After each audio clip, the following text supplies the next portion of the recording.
चैम्बूर में जब प्रोग्राम होता था तब चैम्बूर में प्रोग्राम के समय में किसी विदेशी भक्त ने गुरुजी से बोला, महाराज रोज़ रोज़ वही हरिनाम संकीर्तन का क्या महिमा है, क्या है, सब कुछ नया हो, क्योंकि उन लोगों के लिए बड़ी जल्दी चीज़ पुरानी हो जाती है। तब गुरुजी ने जिसके घर गए थे और उससे पहले गुरुजी को पता लगा, उसके घर जाते ही पहुंचते ही गुरुजी बोले, शर्म नहीं आता है? जन्म से लेकर के मृत्यु पर्यंत वही बच्चा, वही पत्नी, वही माता, वही पिता, वही कोई मर गया, कोई जन्म हो गया, यही सब बात की चर्चा करता है। उसमें तुमको आलस्य नहीं होता है तो कुछ नया लेके आओ। हाँ? अभी आरती बदलना होगा, चेंज करना होगा। भक्ति विनोद ठाकुर ने आरती, नया आरती बनाओ, आरती वही होगा डेली, वही महामंत्र है, वही हरि कथा है। जिस वक्त सुना जाएगा, जिस वक्त हृदय से सुनेगा, उस वक्त नित्य नूतन रूप से आस्वादन होगा। बड़ी सुंदर बात तुलसीदास जी ने कही, तुलसी पिछले पापते हरि चर्चा ना सुहाए। पिछले पापों के कारण से जीव को हरि चर्चा अच्छी नहीं लगती, नया सुनना चाहता। क्या नया सुनना? आजकल अखबार पढ़ते हैं लोग, कहते हैं आजकल खबर ही नहीं आ रही, दुनिया भर की खबर आ रही है, नहीं कोई मरा नहीं, कहीं युद्ध नहीं हुआ, मतलब ये खबर, वो भी तो पुरानी है। तो गजेंद्र का जो संबंध है वास्तविकता में हमारे जीवन से है। गजेंद्र की पत्नियां और हाथी साथी, इन लोगों ने बड़ा प्रयास किया है गजेंद्र को निकालने का, नहीं निकाल पाए। उसमें गजेंद्र ने जिस प्रकार से भगवान को स्मरण किया, वही भाव इस के अंदर है कि हम भी जो है 5 अपनी इंद्रियों के वश में, 5 इंद्रियां अलग अलग रूप से हमें खींचती हैं। कभी कोई इंद्रिय जो है, अब दरकार पड़बे तो, कभी कोई इंद्रिय, आंख जो है कहीं खींच के ले जाती है, कहीं कोई प्रतिष्ठा रूपी चंडालनी, कानों में कोई हमारी प्रशंसा का शब्द पड़ जाए तो उसके लिए उठा के ले जाते हैं, कहीं जिह्वा का रस ले जाता है खींच करके। तो ये सारी इंद्रियां, रसना इंद्रिय इत्यादि 5 ज्ञान इंद्रियां जीव की शक्ति का हरण करती हैं। जीव जो है इससे कमजोर होता जाता है। तो परंतु इतना होने पर भी जीव समझ नहीं पाता कि वो डूब रहा है।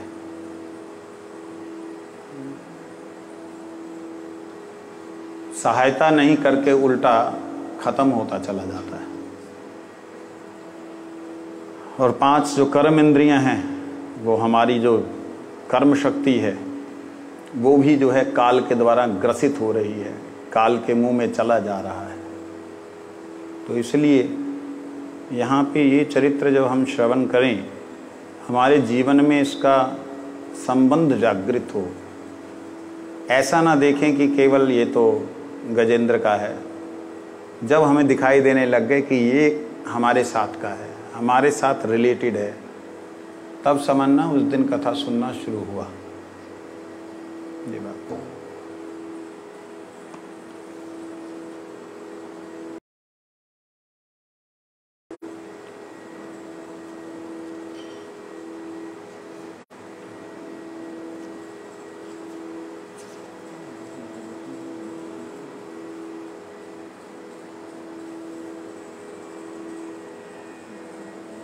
ये चौथे मनु की बात है। अब कौन सा मनु चल रहा है? 7वां। गिनती कर सकते कितने लाख साल पहले की बात है? इतने लाख साल पहले की बात चेंज नहीं हुई, बीच में बदली नहीं, उसी को बार बार इतने लाख सालों से सुन रहे हैं। कितने लाख साल हो गए? एक मनु के राज्य में 14 बार चतुर्युग बीतता है। एक चतुर्युग का 43,20,000 इतनी है उसकी आयु है। हाँ, वर्ष की आयु इतना लंबा, और उसको फिर 14 से गुणा कर दो, फिर उसको 3 से गुणा कर दो, जितना हो उतने लाख साल पहले की घटना को वो सुनाते आ रहे हैं। तो क्या कभी चेंज नहीं हुआ? कई घटनाएं ऐसी होती हैं जो अजर अमर नित्य हो जाती हैं। जैसे उसके साथ में क्या घटा है उसका वर्णन यहाँ किया है।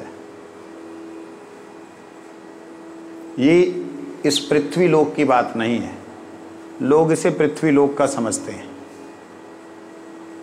ये घटना क्षीर सागर के मध्य एक अत्यंत ऊंचा और सुंदर पर्वत है, ये क्षीर समुद्र की बात है, जिसकी ऊंचाई 10,000 योजन अर्थात 80,000 मील, 80,000 को गुना कर दो 1.5 से, 80 और 40 120 किलोमीटर की उसकी ऊंचाई है। 120 किलोमीटर का मतलब हो गया कितना? 12 लाख समथिंग, 12 लाख मीटर ऊंचाई। और माउंट एवरेस्ट की 9,000 ना कितनी है? 9,000 समझ लो, 8,000 समथिंग। कितना ऊंचा होगा ये पर्वत? सब भांग खा के लिख दिया। इतना सा चीज को पहाड़ देखता है भांग खाने के बाद, वो लिख दिया। ऐसा नहीं है, ऐसा होता तो यहाँ ये नहीं लिखते कि उस मनु की बात है।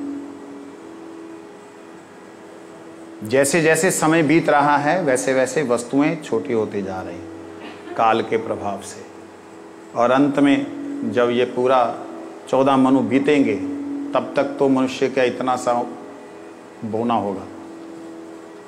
पर्वत देख लीजिए, सब खत्म हो जाएंगे।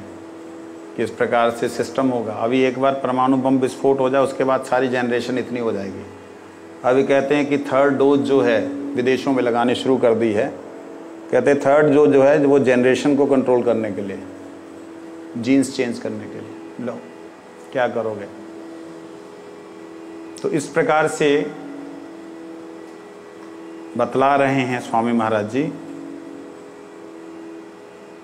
वो त्रिकुट नामक जो पर्वत है उसकी घाटी बड़ी ही सुरम्य उद्यान है। उसकी घाटी में, घाटी का मतलब होता है कि पर्वत है और नीचे जा समतल स्थान, उसको घाटी कहते हैं, जिसका नाम ऋतुमत है। ऋतुमत उद्यान, बगीचा, जिसे वरुण ने बनाया है भगवान के सेवा के लिए। उस क्षेत्र में एक सुंदर सरोवर भी है। एक बार हाथियों का प्रमुख अपनी पत्नियों के सहित उस सरोवर में जल विहार करने गया और सबों ने जलचरों को तितर बितर कर दिया। अब हाथी जब बैठे रहे सब एकदम घुस गए, सारे के सारे हाथी उसमें, और गजेंद्र तो सबका राजा था।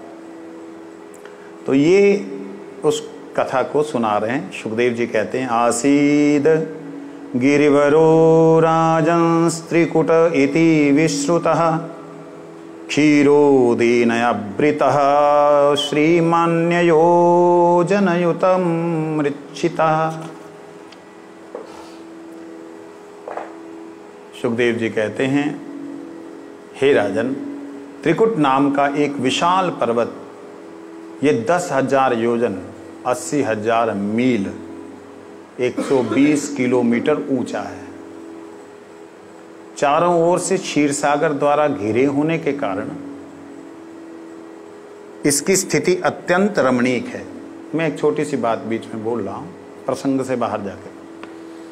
आपको मालूम सूरज हमारी पृथ्वी से कितना बड़ा है? अरब गुना। पृथ्वी उसके सामने एक रेत के कण के बराबर। हम यह माउंट एवरेस्ट को देख करके प्रसन्न हो रहे हैं। और सूरज से भी बड़े ग्रह बृहस्पति, वो कितने बड़े हैं? ये एक एक ग्रह के सामने दूसरा ग्रह बिल्कुल बौना हो रहा है। तो जब बात ही दूसरे लोक की हो रही है, दूसरी जगह की हो रही है, क्षीर सागर की, तो वहाँ का ये वर्णन जो है मेरे ख्याल से कहीं संदेहात्मक लगता नहीं है। अभी हमारा चंद्रयान गया था, वो उसके अंदर गुप्त हो गया, वो मिले ही नहीं उसका अंश कोई, पहले ही आकर्षण ने खींच लिया उसको। कितने ही गए, कोई सक्सेस नहीं हुए। और अमेरिका ने झूठा वो लगाया था, अपना झंडा फहरा रखा था, झूठा है। तो दूसरे जो ग्रह हैं, उन ग्रहों में जो स्थिति है, जो वस्तुएं हैं, वो बड़ी विचित्र हैं। हम लोग कुएं के मेढक की तरह अपने वाली पृथ्वी को, अपने वाले कुएं को ही सबसे बड़ा समझ रहे हैं, जलाशय।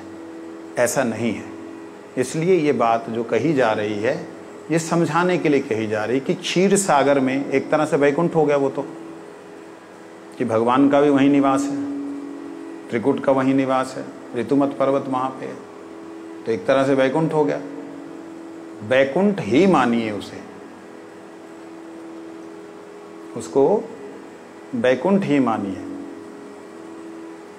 क्योंकि इसीलिए देवता लोग भी वहां पे कुछ एरिया में, सभी जगह नहीं, कुछ एरिया में रमन करने के लिए, विहार करने के लिए आते हैं।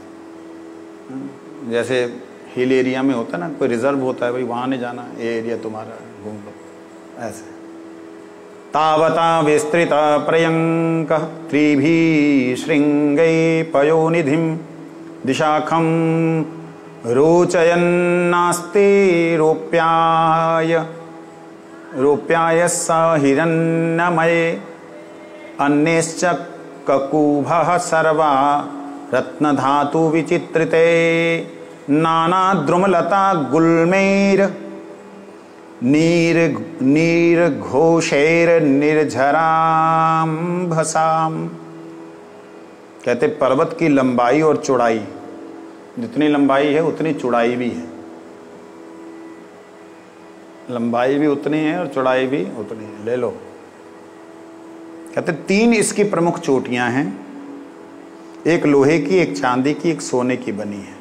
सारी दिशाएं और आकाश इसको सुंदर बनाता है, आकाश और दिशाएं।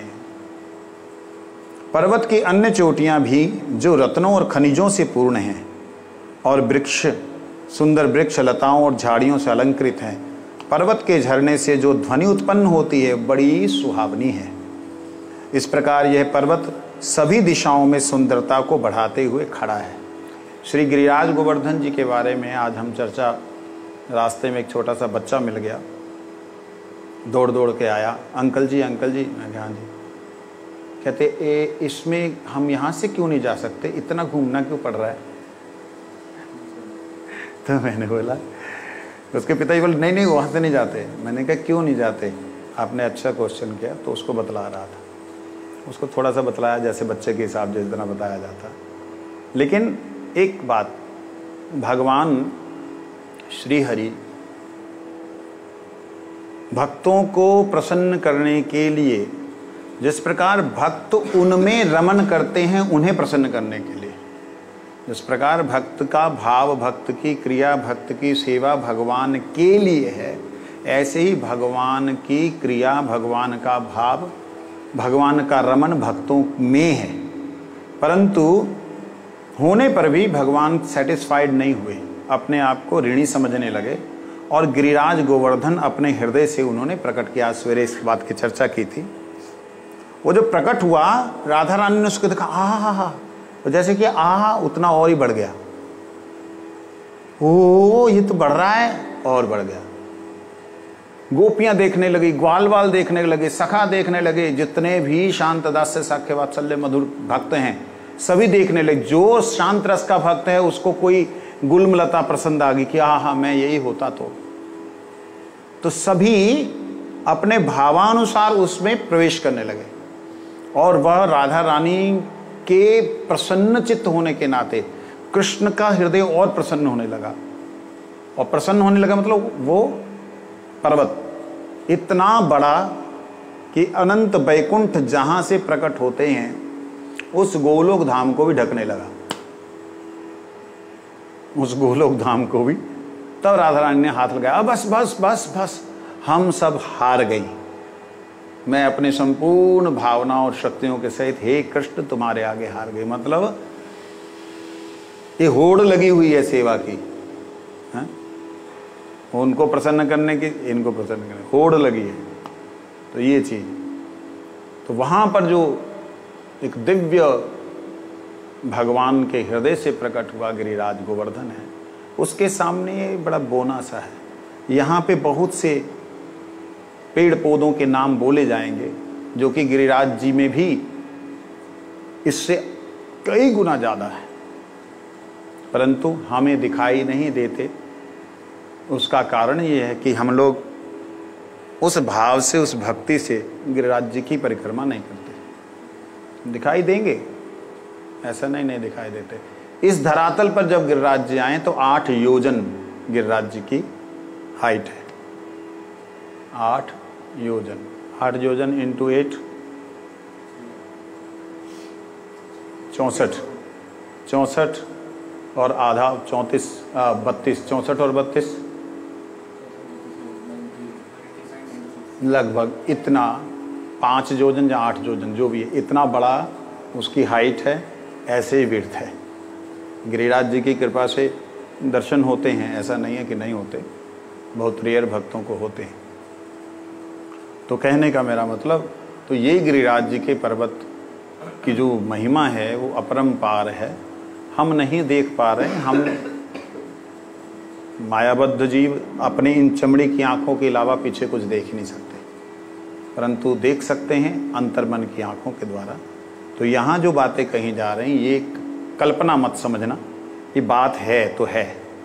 कहते हैं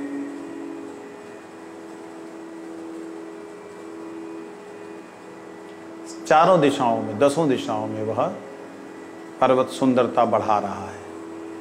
हम लोग गए थे स्लोवेनिया, वहाँ पे एक जगह में, उसको बोलते हैं कूट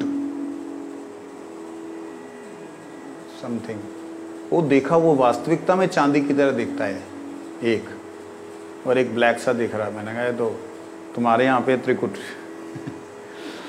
अभी रशियन एक डिवोटी है, वो अपनी रिसर्च करते हुए उसने मेरे को पहले मैसेज वगैरह बड़े भेजे कि उसको ये था कि मधुसूदन महाराज स्टंप लगा देंगे तो ऑथेंटिक दिखाई देगा।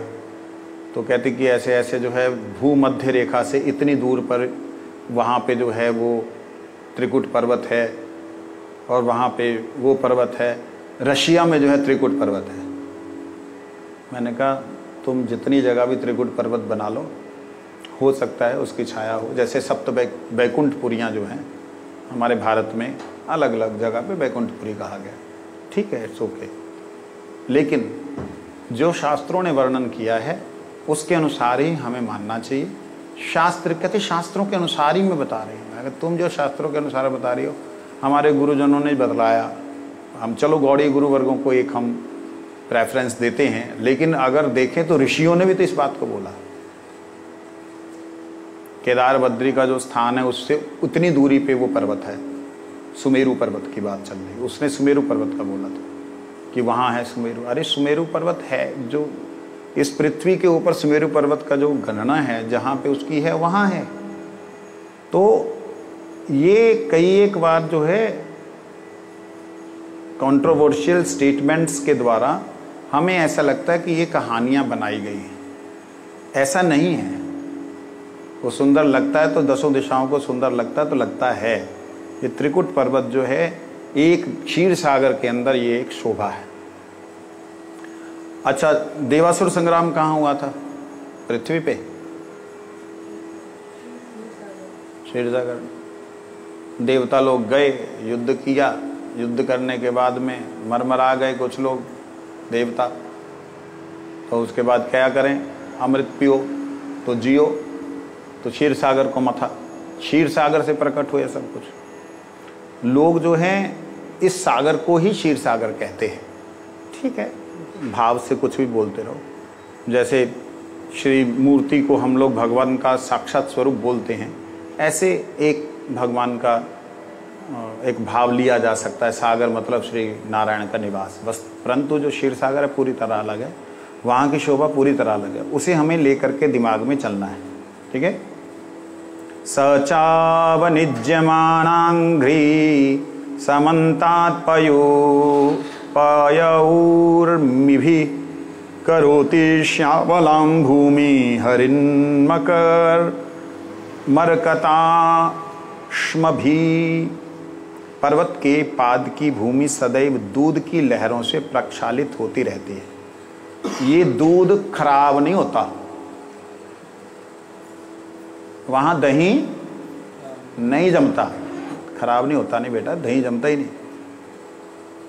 देवताओं के लोक में भी दही नहीं मिलता है। तक्र देव दुर्लभा। देवताओं के लिए दुर्लभ है दही, इसलिए देवता यहां आकर के दही से घी माखन जो है ना यहीं पे मिलता है इनको। इसलिए ब्रज की लीला ज्यादा महत्वशाली है। ऐसे ख्याल करेंगे तो आ जाएगा, लेकिन वहां दही जमता नहीं है। तो इसलिए क्षीर सागर को ये मत समझिएगा कि भाई वो लगातार पर्वत के साथ टक्करें मार रहा है, तो उसके चरणों में लहरें टक्कर मार रही है, कुछ तो उसका रिएक्शन होना चाहिए। रिएक्शन नहीं है, वहाँ एक्शन ही है। वहाँ पे वर्तमान स्थिति है ये चीज़। कहते 8 दिशाओं से, दक्षिण उत्तर पूर्व पश्चिम और इसके बीच की जितनी दिशाएं हैं वहाँ मरकत मनियाँ उत्पन्न करती रहती हैं। वो टक्करों से मणियाँ उसमें से निकलती रहती हैं। हमें श्रीमद् भागवत से पता चलता कि समुद्र कई प्रकार के हैं। कहीं दूध का सागर है, कहीं शराब का सुरा का सागर है, तो कहीं घी का सागर है, कहीं तेल का सागर है, कहीं मीठे जल का सागर है। इस तरह ब्रह्मांड में नाना प्रकार के समुद्र हैं। आधुनिक वैज्ञानी अपनी सीमित ज्ञान के बल पर इन कथनों को चुनौती नहीं दे सकते। अब रिसेंटली एक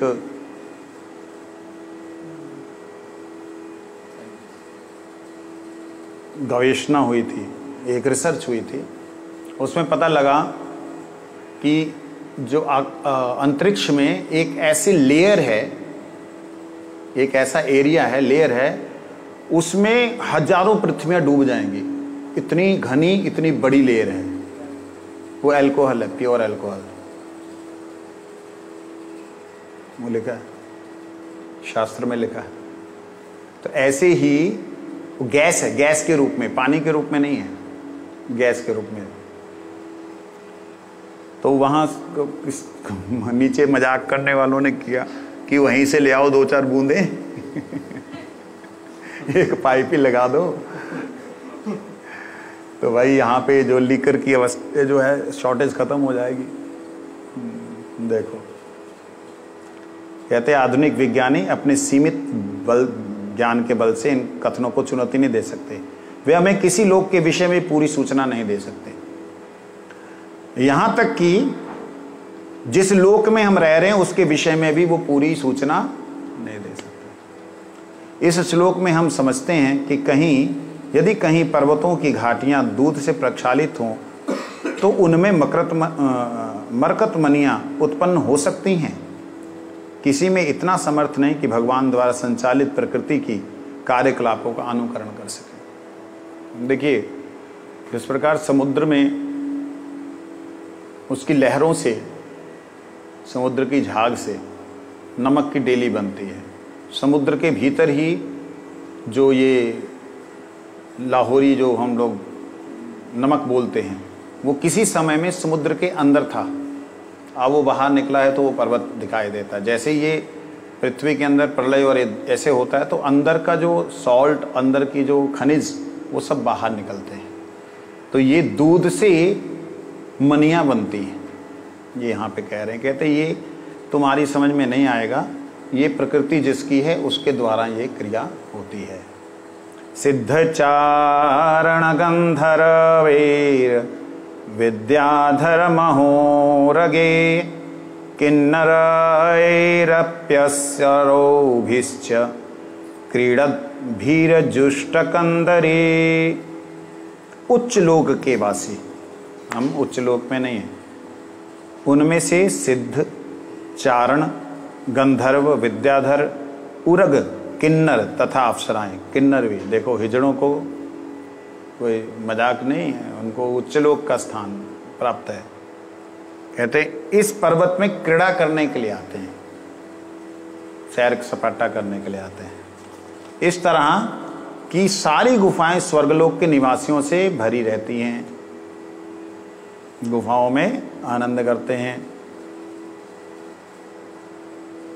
कहते जिस प्रकार सामान्य लोग, साधारण आदमी खारे पानी में जाकर के बहुत सी क्रीड़ाएं करते हैं, उसमें डूबते हैं, वो क्या बोलते हैं उसको, ना वो स्केटिंग टाइप जो करते हैं ना, क्या बोलते हैं उसको, वाटर के अंदर, पानी के अंदर वो है सर्फिंग करते हैं, तो वो लहरों के साथ खेलते हैं। ऐसे ही वो लोग भी वहाँ पे जाते हैं, खेलते हैं। अगर देखना है तो वहाँ की तैयारी करो, दिखा देंगे।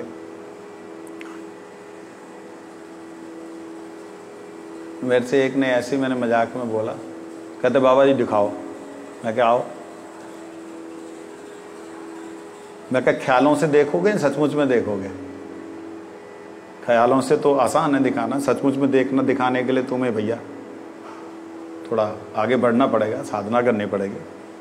कहते ऐसे दिखा दो। ऐसे नहीं होता। यत्र संगीत सन्नादेर नदद्गूह मर्षया अभिगर्जन्ति हरया श्लाघिना परशंकया।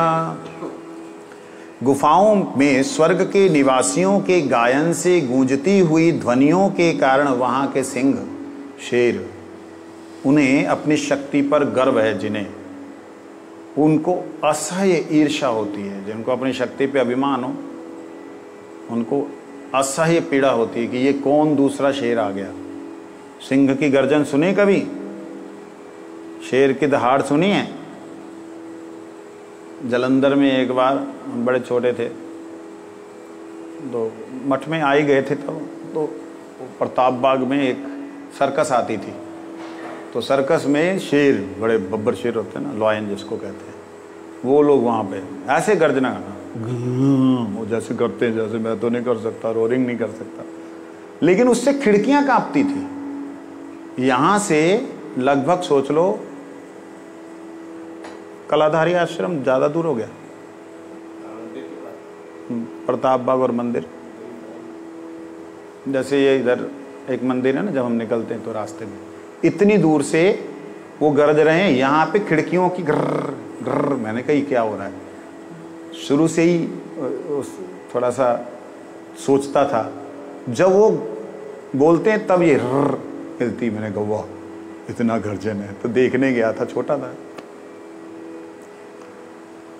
ऐसे ही इन शेरों को जो उन्होंने गाना शुरू किया, गंधर्व जो गाते हैं ना, तो उनका गंधर्वों का एक सिस्टम है गाने का, वो बड़ा ही नीचे स्वरों में गाते हैं।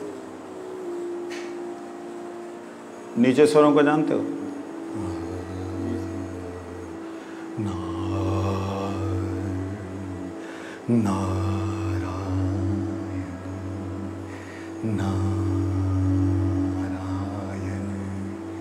नारायण, कैसे अंदर कंपन सी होती ना, ऐसे होती थी। तो उस कंपन से अंदर बैठे हुए गुफाओं के शेर, उनको ऐसे लगता कोई ना कोई दूसरा शेर आ गया।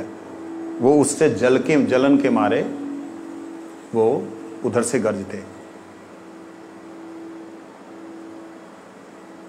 कहते हैं उच्चतर लोकों में ना केवल विभिन्न प्रकार के मनुष्य ही हैं, अपितु सिंह तथा हाथी जैसे पशु भी हैं। वहाँ वृक्ष हैं, वहाँ की धरती मरकतों से बनी हुई है। मरकत मतलब होता है मणियाँ। ऐसी है भगवान की सृष्टि। इस प्रसंग में श्रील भक्तिविनोद ठाकुर जी का गीत है, केशव तू या जगत विचित्र। हे केशव, आपकी सृष्टि रंग बिरंगी नाना प्रकार के विचित्रताओं से पूर्ण है। भूविज्ञानी, वनस्पति विज्ञानी तथा अन्य तथा कथित विज्ञानी इन लोकों के विषय में मनोकल्पना करते हैं, किंतु उनकी विविधताओं का अनुमान ना लगा पाने के कारण वे झूठे ही यह कल्पना करते हैं कि इस लोक को छोड़कर अन्य सारे लोग शून्य और निर्जन धूल से भरे हैं। ये कुएं के मेढक की तरह यहाँ के जो वैज्ञानिक है वो सोचते हैं, वहाँ पहुँच नहीं पाते, वहाँ सब धूल है बस, कुछ नहीं है, शून्य है। अगर कोई गलती से रेगिस्तान में उतर जाए, सहारा के रेगिस्तान में, तो उसको क्या नजर आएगा? धूल ही धूल है। तो वो हमारे से कितनी बड़ी पृथ्वी है, मतलब। तो इस प्रकार से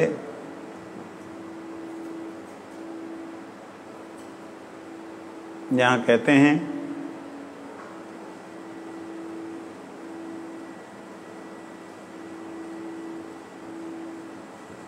हमें इन सब की तरफ ध्यान नहीं देना है, इन आधुनिक वैज्ञानिकों की तरफ ध्यान नहीं देना है। प्रत्युत सुखदेव गोस्वामी जैसे सिद्ध महापुरुषों से ज्ञान प्राप्त करना है हमने। हम इनसे ज्ञान प्राप्त ना करके सुखदेव जी जैसे महासिद्ध ज्ञानी विज्ञानी, उनसे विज्ञान प्राप्त करें। महाजनगत सपंथा, महाजनों जेन गता सपंथा, महाजन लोग जिस तरफ गए वही हमारा रास्ता है। 12 महाजन हैं। कौन कौन से हैं? स्वयंभूर्नारद शंभु कुमार कपिलो मनु प्रहलादो जनको भीष्मो बलिर्वयासकीर वयम। ये 12 महाजन हैं, जिनमें स्वयंभू मनु हैं, नारद जी हैं, शंभू जी हैं, चतुर्सन जो हैं सनक सनातन सनत कुमार, कपिल महाराज हैं और मनु जी हैं। स्वयंभू नारद, स्वयंभू शंभू, नारद कपिल 6, प्रहलाद जनक जी, भीष्म जी और वली महाराज और यमराज जी और उसके बाद में व्यास जी। ये 12 महाजन हैं। इन्होंने जो दिखलाया, जो बताया, हम उसी मार्ग पे चलेंगे। ठीक है। उन्होंने जो बतलाया है उसको प्रमाण के सहित बतलाया कि ऐसा करो ऐसा होगा। जैसे ध्रुव जी के चरित्र में आपको मिलेगा कि 15 दिन तक अगर आप लगातार रात्रि जागरण करते हैं, साधन करते हैं, तो आपको सिद्ध महापुरुषों के दर्शन होंगे। मैंने किए। गुरुदेव की कृपा से जब मैं गोकुल महावन में था, अद्भुत, वो जैसे एक तो होता तारे चलते हैं, गिरते हैं, लेकिन तारा चलते चलते स्थिर हो जाए रात को 1-2 बजे और उसमें दिव्य प्रकाश हो, फिर अनुभव हो कि ये महापुरुष हैं, इस प्रकार से। तो ये बात सत्य है। श्रील गुरु महाराज जी के दर्शन हुए, परम गुरुदेव के, प्रभुपाद जी के, तो वो एक वहाँ तो एक हुए, लेकिन वो स्पष्ट नहीं थे। राधा कुंड में बड़ी दिव्य अनुभव हुए। तो ये कहने का मेरा आपको सिर्फ उत्साह देने के लिए बता रहा हूँ। ये भजन की रहस्य की बातें पब्लिक में बोली नहीं जाती, सिर्फ उत्साह देने की। जो बात हमारे शास्त्रों में लिखी है, वो बात सत्य है, सत्य है और सत्य है। सिर्फ आप फॉलो कीजिए, ढंग से करके देखिए, डेफिनेटली आपको भी दर्शन होंगे, नॉट अनुभव। मंशा कल्पतरुश्च कृपा सिंधु पतितानां पावनेभ्यो वैष्णवेभ्यो नमो नमः।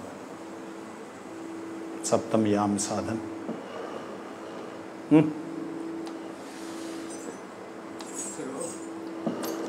गोपाल बजाओगे?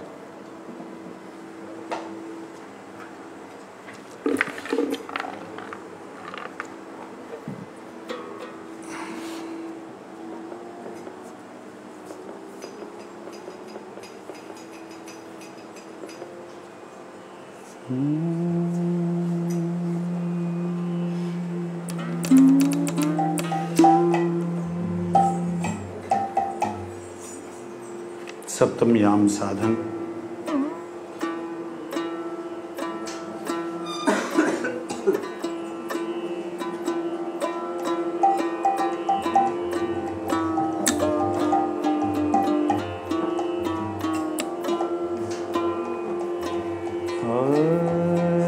युगायितम, ये प्रेम विप्रलंब है भजन। इसमें युगायितं निमेषेन चक्षुषा प्रावृश्यायितं सभी बड़े शून्यायितं जगत्सर्वं गोविंद विरहेण मे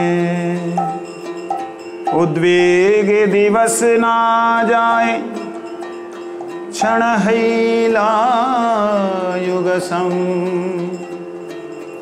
बरसार मेघ प्राय अश्रु वर्षे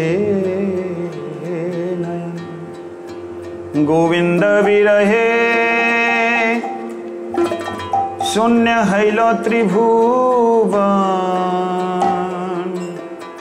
तुषानले पड़े ना जाए दीवान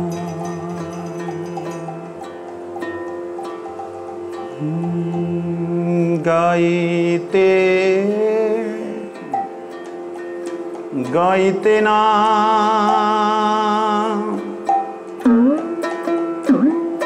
की दशा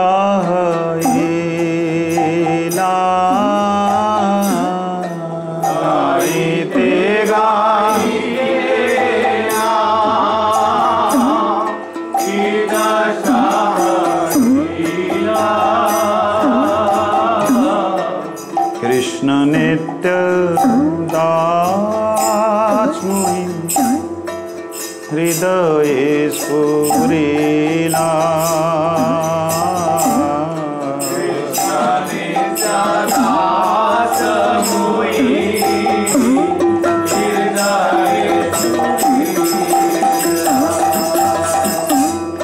जानीला माया पाशे ए जाड़ा जागाते जानीला माया पाशे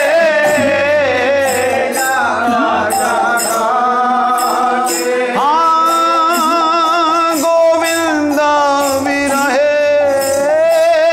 दुख पाए नाना माते गोविंद विरहे दुख पाए नाना माते और ये संसार नहीं लागे भाला ये संसार नहीं लागे भाला कहाँ जाई कृष्ण हरि ये चिंता विशाल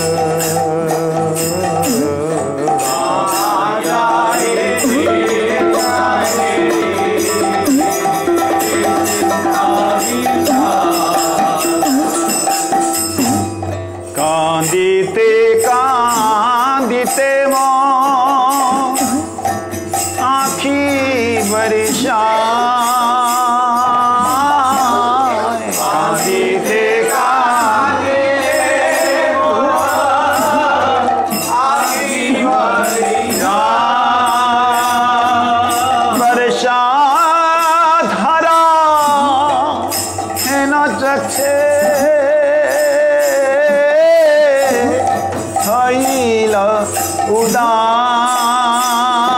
उदाए वर्षा धरा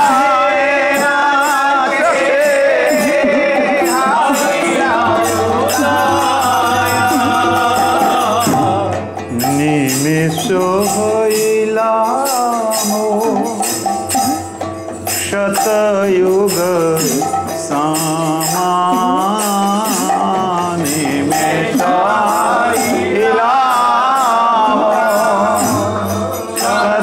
युग गोविंद विरहोया सहित अक्षामा गोविंद विरहोया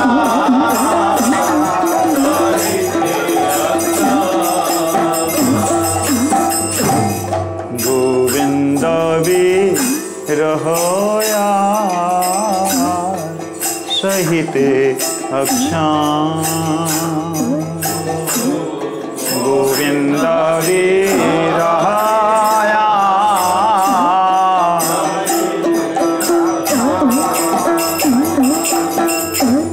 महाप्रभु का प्रथम श्लोक जिसमें छठी सिद्धि, छठी प्राप्ति, पदे पदे पूर्णामृत स्वादनम। पदे पदे का मतलब विरह हो उस स्टेप पे पी पूर्णामृत,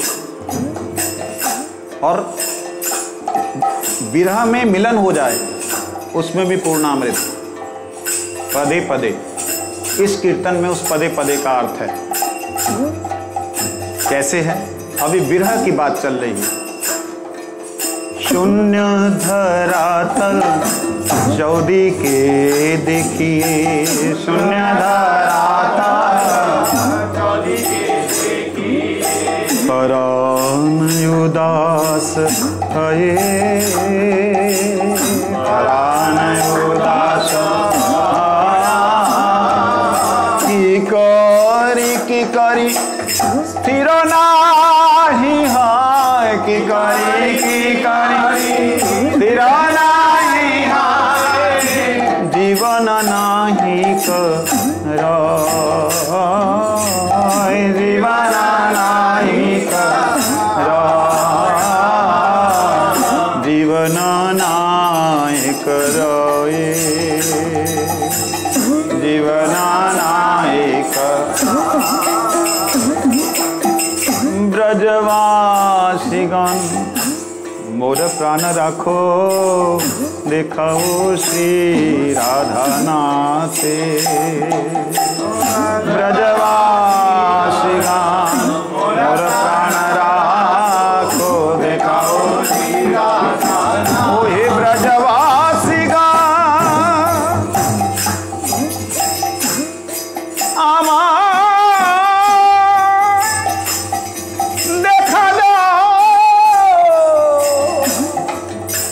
श्री राधा राधा नाथे। भक्ति विनोद विनोद मानिया, भक्ति विनोद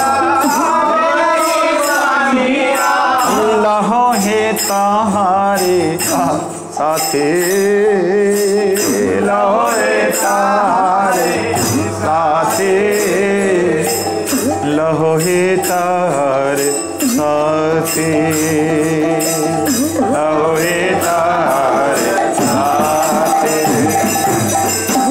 श्री कृष्ण विरह जारा सहित ना पारी, श्री कृष्ण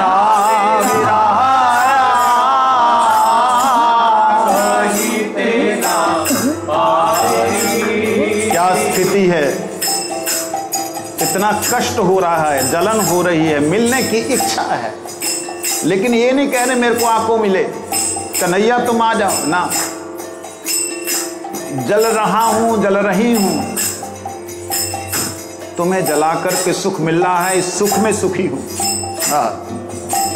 जल रहा हूं, जल रही हूं, जो मेरा कष्ट है वो कष्ट नहीं है कृष्ण, क्योंकि तुम इससे सुखी हो रहे हो, इसलिए मैं सुखी हो रही हूं।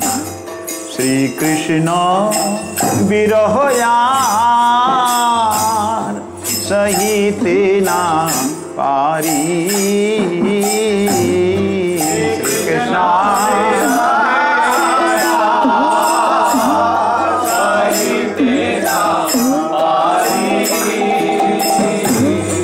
परान बीते यार दिन दुई चारी,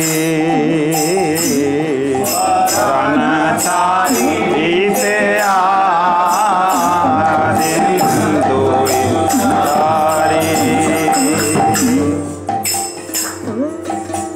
ब्रजवासियों की कृपा हो, गुरुजनों की कृपा हो तो क्या होता है?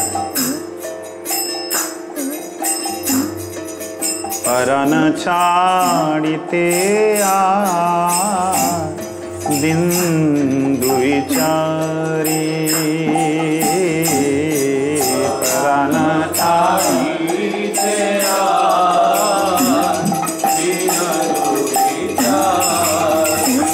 अचानक से आनंद की लहर दौड़ने लगी।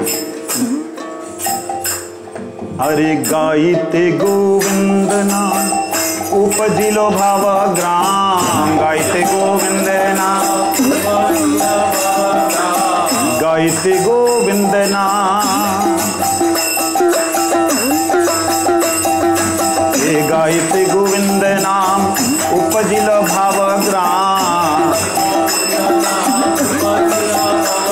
আমি দেখিলাম আমি দেখিলাম আমি দেখিলাম আরে দেখিলাম যমুনার কূলে দেখিলাম যমুনার কূলে দেখিলাম যমুনার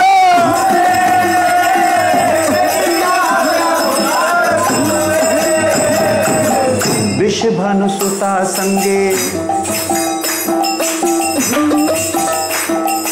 वृषभानु सुता संगे श्याम नटवर रंगे अरे बंसरी बजाए निपमुले हाँ बांसुरी बजाए निपमुले बांसुरी बजाए निपमुले बांसुरी बजाए निपमुले अरे देखिया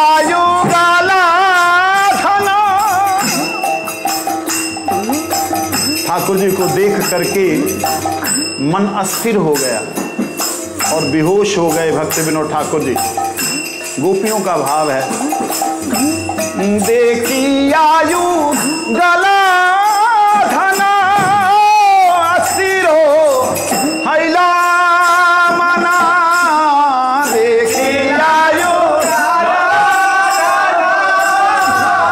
अस्थिर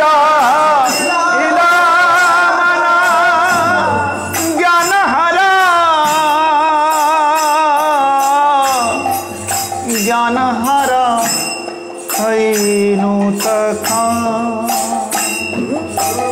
ए ज्ञान हरा हैनु तथा कत क्षणे नाही ज्ञान लाभ हैलो मानी कत क्षणे नाही जाने ज्ञान लाभ हैलो मानी यार नहीं यार नहीं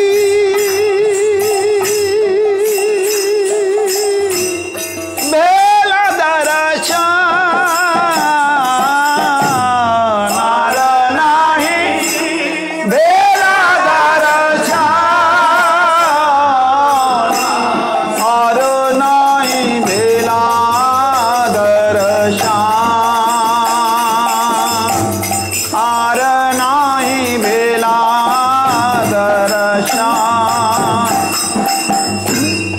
ये मते धरिबो परान सखी गो के मते धरिबो परान निमेष हईला युगेर समान निमेष हईला युगेर समान के माते धरिबो परान के माते धरिबो परान श्रवणेर धारा आँखी बरिशये श्रवणेर धारा आँखी बरिशये शून्य भेला धरातला शून्य भेला धरातल शून्य भेला धरातल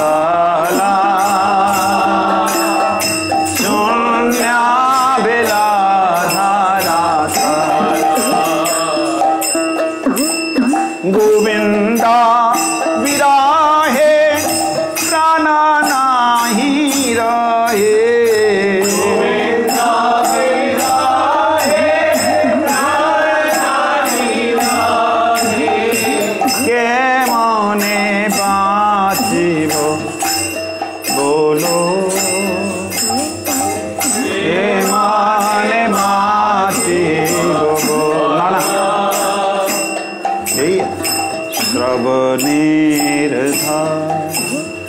भक्ति विनोद अस्थिर थैया। भक्ति विनोद अस्थिर थैया। नाना आश्रय करे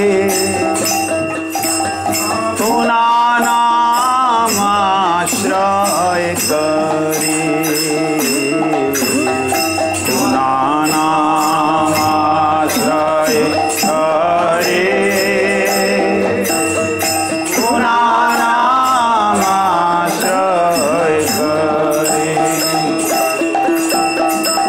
की राधा नाथ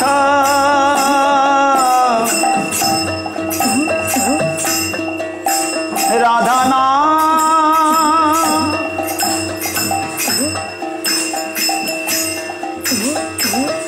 की राधा नाथ दिया दर्शन। डाके राधा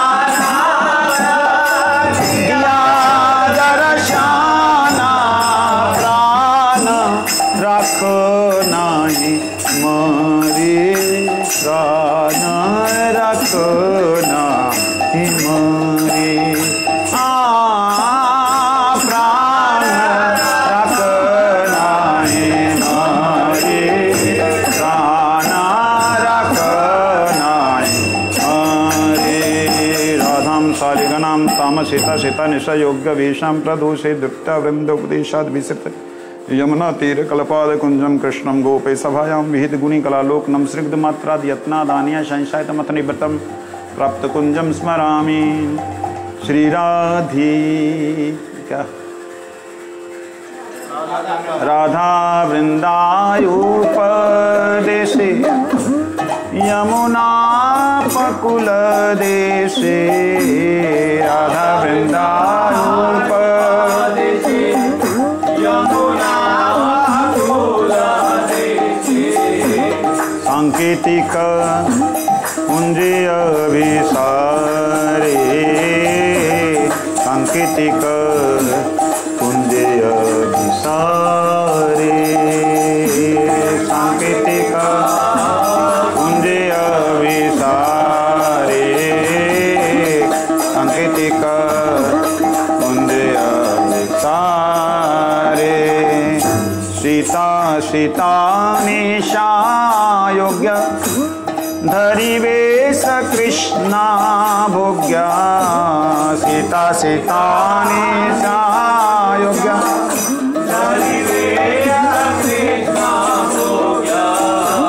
सखी संगे सानंदयंत रे।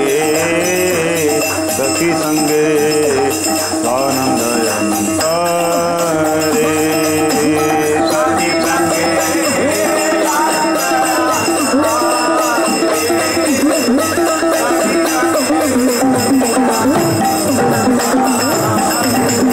गोप सभा माझे हरी नाना गुण कला हेरी। अरे नाना गुण कला हेरी नाना गुण कला हेरी नाना गुण कला हेरी।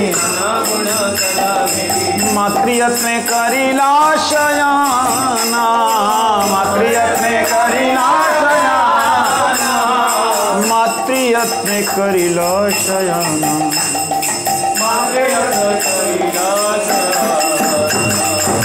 राधा संग संगोरिया निवृते बाहिर हैया।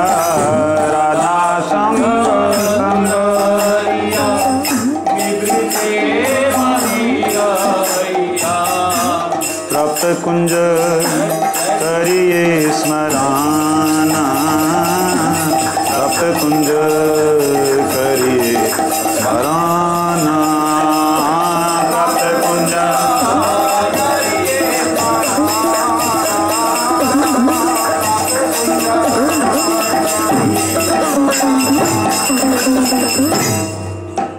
अष्टम्याम साधन प्रेम लीला संभोग अश्लीशिवा पादरतां कृष्णुं माम दर्शनात् परमतां करोतु वा यथा तथा वा विदधातु लम्पटो मत्प्राणनाथस्तु सैव न पर आमी कृष्णा पददासी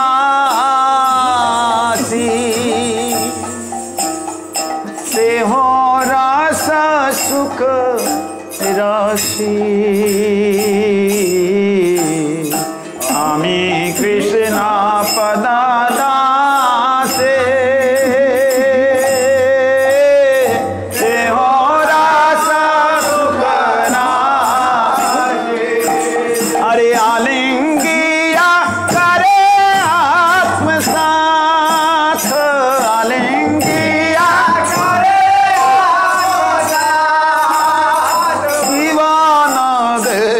दर्शन न जाने मोर तनु माना दीवाना दे दर्शन न जाने मोर तनु माना सबूते हो मोर प्राणनाथ सबूते हो मोर प्राणनाथ सबूते हो मोर प्राणनाथ सबूते हो मोर प्राणनाथ। दीपक दीपक दीपक जला ले।